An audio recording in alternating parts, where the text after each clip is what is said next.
Hello guys, मैं धर्मेंद्र कुमार पुनः brilliant coaching centre में आपका हार्दिक अभिनंदन करता हूं। गाइस, आज हम नाउन का जो एंड पार्ट है उस पर डिस्कस करेंगे।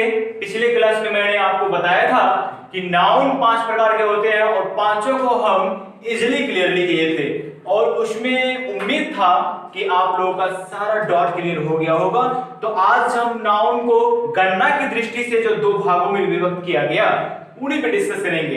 तो गाइस, हम थोड़ा सा रिक्वेस्ट करना चाहूंगा कि जो भी हमारे चैनल पे नए व्यूअर्स हैं उनसे रिक्वेस्ट है, उनसे हम्बली रिक्वेस्ट है कि कृपया वो हमारे चैनल 10th टारगेट को सब्सक्राइब कीजिए, बेल आइकन को दबाइए ताकि हम जितने भी वीडियो यहाँ पे एजुकेशनल वीडियो आप लोगों के लिए अपलोड करूं तो उस वीडियो का नोटिफिकेशन आपके मोबाइल पे सबसे पहले पहुंचे। तो गाइस, यहाँ जितने भी वीडियो डाले जाते हैं वो आपके सिलेबस से रिलेटेड होता है, विद्यार्थियों से रिलेटेड होता है। तो guys, this channel is most important for the all students who is preparing for the 10th class. Guys, कहते हैं कि जब टूटने लगे हौसले तो इतना याद रखना, जब टूटने लगे हौसले तो इतना याद रखना, बिना मेहनत के तख्त पे ताज नहीं होता। ढूंढ लेना मंजिल अंधेरे में अपनी, ढूंढ लेना मंजिल अंधेरे में अपनी, क्योंकि जुगनू कभी रोशनी का मोहताज नहीं होता। सो गाइस, आज का वीडियो काफी महत्वपूर्ण होने वाला है। So let us start the video without wasting the time. Let us guys. तो गाइस, जितने भी नाउन थे, पांचों नाउन को पुनः गणना के दृष्टिकोण से उनको 2 भागों में विभक्त किया गया था। अगर 5 को हम 2 भाग में डिवाइड करेंगे तो किसी में 3 आएगा और किसी में 2 आएगा। तो आज मैं सबसे पहले जो यहाँ पे लिखा हुआ है कि गणना के दृष्टिकोण से नाउन को पुनः 2 भागों में बांटा गया, और वो दोनों भागों कौन कौन सा है? एक काउंटेबल है और दूसरा अनकाउंटेबल है।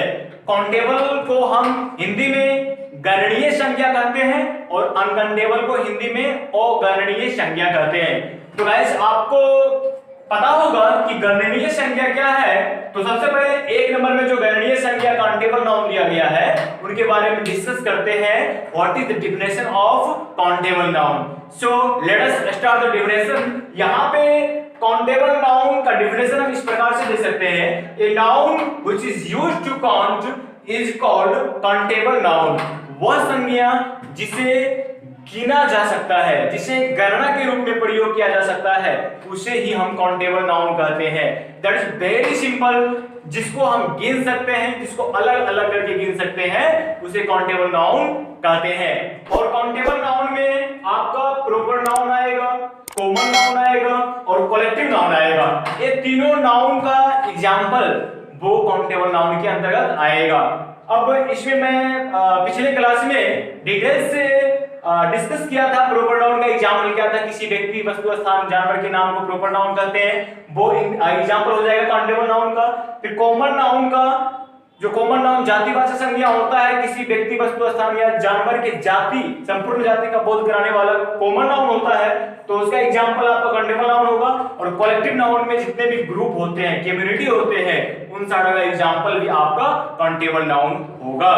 तो गाइस, आपको पता चला कि काउंटेबल नाउन में ए प्रॉपर नाउन, कॉमन नाउन और कलेक्टिव नाउन होते हैं। तो इसमें एग्जाम्पल हम लिख सकते हैं कुछ भी जिसको हम गिन सकते हैं, जैसे बुक, पेन, पटना,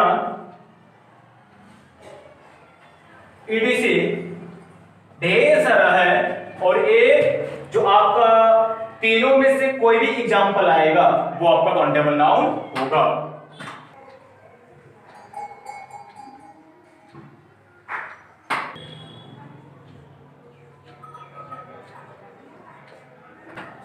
यह सजीव तथा निर्जीव दोनों हो सकता है।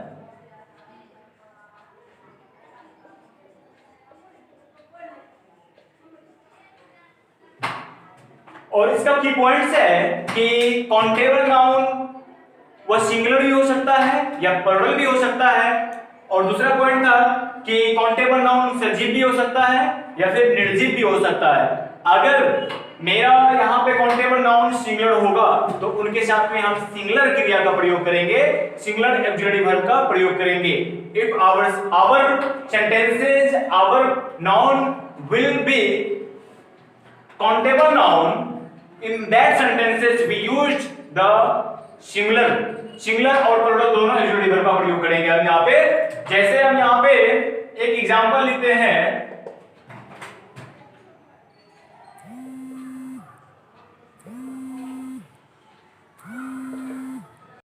जैसे एग्जांपल में एक मेरा यहाँ पे जो द टीचर है कॉमन नाउन है और ये सिंगुलर है। मैंने क्या बताया था, वो सिंगुलर प्लूरल दोनों हो सकता है, और यदि सिंगुलर सब्जेक्ट है तो ऑक्सिलरी वर्ब भी सिंगुलर हुआ, इसलिए सिंगुलर सब्जेक्ट के साथ सिंगुलर ऑक्सिलरी वर्ब। दूसरा सेंटेंस यहाँ पे the teacher is teaching us Sanskrit English, शिक्षक हम लोगों को अंग्रेजी पढ़ाते हैं। अब यहाँ पे दूसरा सेंटेंस है, इस सेंटेंस का सब्जेक्ट चिल्ड्रेन है, ये भी आपका कॉमन नाउन हो गया, लेकिन ये प्लूरल में है। यहाँ पे सिंगुलर था, यहाँ पे प्लूरल है, इसलिए यहाँ पे प्लूरल वर्ब का प्रयोग किया गया। आपको पता है कि सिंगुलर सब्जेक्ट के साथ सिंगुलर वर्ब, प्लूरल सब्जेक्ट के साथ plural verb. The students are playing football, यानी बच्चे जो है फुटबॉल खेल रहे हैं। गाइस आपको पता होगा कि ये सजीव तथा निर्जीव दोनों होता है, तो इस सेंटेंस से हमें पता चलता है यहाँ पे निर्जीव है। ये दिस बुक, यहाँ पे एक जो नाउन है कॉमन नाउन है, और ये क्या है, ये सिंगुलर है और ये निर्जीव है, इसलिए इसके साथ में हम सिंगुलर ऑक्सिलरी वर्ब का प्रयोग किए। यहाँ पे बुक्स जो है प्लूरल है, इसके साथ में हम इसलिए आर का प्रयोग किए। तो इस तरह से ये सिंगुलर प्लूरल दोनों हो सकता है, इसलिए हम अपने कंडीशन के हिसाब से उसके साथ में सहायक क्रिया का प्रयोग करेंगे। अब दूसरा है अनकाउंटेबल नाउन। अब अनकाउंटेबल नाउन किसे कहेंगे, इसका डेफिनेशन इस प्रकार से होगा, a noun which is not used to count is called uncountable noun. Is called यहां पे कर सकते हैं CALLED, कॉल्ड अनकाउंटेबल नाउन। वह संज्ञा जिसे अलग अलग करके गिना नहीं जा सकता है उसे अनकाउंटेबल नाउन कहते हैं। और इस नाउन में दो नाउन आएगा, जो मैटेरियल नाउन है और एब्स्ट्रैक्ट नाउन है, यानी 5 में 3 आपका काउंटेबल नाउन हुआ, 2 अनकाउंटेबल नाउन हुआ, और इन दोनों का जो भी एग्जाम्पल होगा वो आपका अनकाउंटेबल नाउन होगा। जैसे एग्जाम्पल में love, water, honesty, sugar, butter, adhesive, there are lots of example for uncountable noun और काउंटेबल नाउन। तो गाइस आप अपने हिसाब से सैकड़ों एग्जाम्पल को बना सकते हैं, और आपको बस एक सीधा सा कंसेप्ट है, जिसे गिना नहीं जा सकता है अनकाउंटेबल नाउन, जिसे गिना जा सकता है उसे काउंटेबल नाउन कहते हैं। तो गाइस इसमें कुछ की पॉइंट्स है, उस की पॉइंट्स को दिखाते हैं।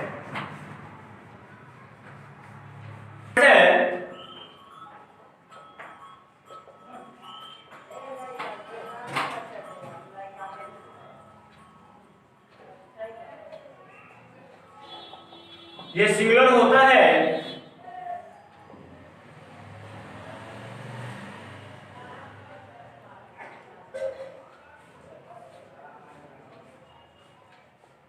ये हमेशा निर्जीव होता है,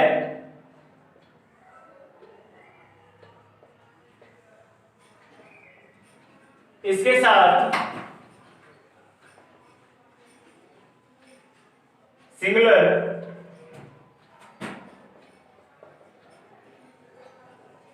ऑक्सिलरी वर्ब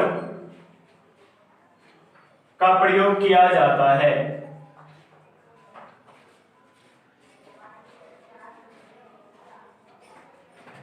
फॉर एग्जाम्पल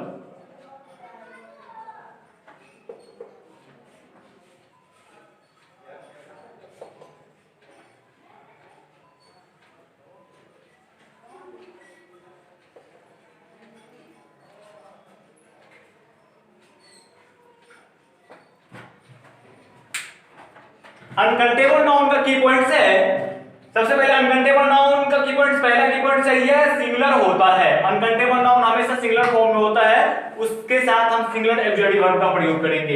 ये हमेशा निर्जीव होता है और अनकंटेबल नाउन में कोई सजीव सब्जेक्ट नहीं हो सकता है।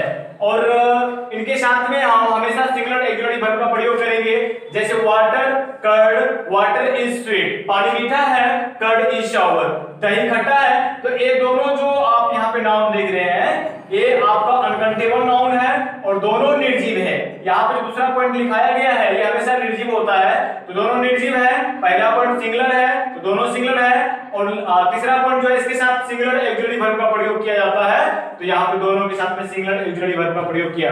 तो गाइस इस प्रकार से आपने देखा काउंटेबल और अनकाउंटेबल नाउन का डिफिनेशन। एग्जांपल, काउंटेबल में कितने नाउन आते हैं, अनकाउंटेबल में कितने नाउन आते हैं, वो सारा कुछ आज हम स्पष्ट कर दिए। तो आज हमारा नाउन इजीली रूप से क्लियर होता है, लेकिन थोड़ा सा एक कंसेप्ट और है कि काउंटेबल नाउन का परिभाषा जो मैंने बताया था कि वो नाउन जिसे गिनकर, जिसे अलग अलग करके हम गिन सकते हैं, काउंटेबल नाउन होगा। इतना से काम नहीं चलेगा।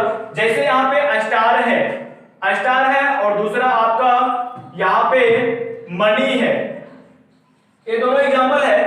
तो यहाँ पे स्टार तो इसको गिन नहीं सकते हैं, बट फिर भी ये काउंटेबल नाउन हुआ। तो काउंटेबल नाउन का सीधा कांसेप्ट क्या है कि जिस नाउन में हम एस या ईएस जोड़कर उसे प्लुरल बनाते हैं, तो वो अगर प्लुरल हो गया तो काउंटेबल होगा, अगर नहीं हुआ तो अनकाउंटेबल होगा। जैसे मनी हो गया, मनी को गिन सकते हैं फिर भी वो अनकाउंटेबल क्यों है, क्योंकि इसके साथ में एस या ईएस लगाकर हम इसको प्लुरल नहीं बना सकते हैं, कभी मनीष नहीं होगा। इसलिए एस या ईएस लगाने से जो प्लुरल बन जाता है काउंटेबल होता है, एस या ईएस लगाने से जो प्लुरल नहीं बनता है वो अनकाउंटेबल होता है। तो इस तरह से भी हम इनको डिफाइन कर सकते हैं। तो गाइस आज का क्लास मेरा यहीं पे खत्म होता है। फिर से मैं रिक्वेस्ट करना चाहूंगा कि जो भी हमारे चैनल पर नए व्यूअर्स हैं वो हमारे चैनल 10 टारगेट को सब्सक्राइब कीजिए, बेल आइकन को प्रेस कीजिए और कमेंट बॉक्स में अपनी राय दे, अपनी परेशानी को लिखे। जितना हो सके मैं आपकी परेशानी को दूर करने का प्रयास करूंगा। Stay happy, be the best. फिर हम कल मिलते हैं अगली क्लास में। जय हिंद, जय भारत।